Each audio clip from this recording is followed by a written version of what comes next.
यह कहानी है श्री कृष्ण के प्यारे से गांव ब्रिज गांव की, जहां सभी गोकुलवासी खुशी खुशी से रहते थे। एक बार की बात है, ब्रज भूमि में हर साल गोप और ग्वाल गोवर्धन पर्वत के निकट इंद्रदेव की पूजा करते थे। इंद्रदेव को यह पूजा बहुत प्रिय थी, क्योंकि वे इसे अपनी महिमा का प्रतीक मानते थे। लेकिन भगवान कृष्ण ने देखा कि इंद्रदेव का अभिमान बढ़ता जा रहा है, और उन्होंने सोचा कि अब समय आ गया है कि इस अभिमान को तोड़ा जाए।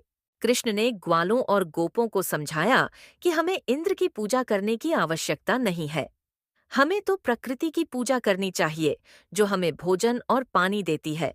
उन्होंने कहा कि हमें गोवर्धन पर्वत की पूजा करनी चाहिए, जो हमें हरी भरी घास, पशुओं के लिए चारा और पीने का शुद्ध पानी प्रदान करता है।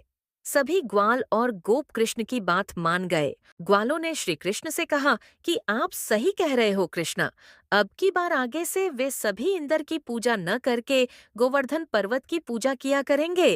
मान गए, और उन्होंने इंद्र की पूजा छोड़कर गोवर्धन पर्वत की पूजा शुरू कर दी। इंद्र को जब यह बात पता चली तो वह क्रोधित हो गए। उन्होंने अपने गरजते बादलों और बिजली के माध्यम से ब्रजभूमि पर भारी बारिश शुरू कर दी। बारिश इतनी तेज थी कि लोगों के घर डूबने लगे और उनकी फसलें बर्बाद होने लगीं।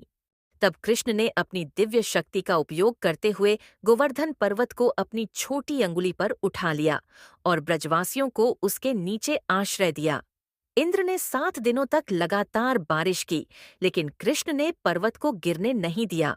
अंततः इंद्र को समझ में आ गया कि कृष्ण कोई साधारण बालक नहीं है, बल्कि स्वयं भगवान विष्णु के अवतार हैं।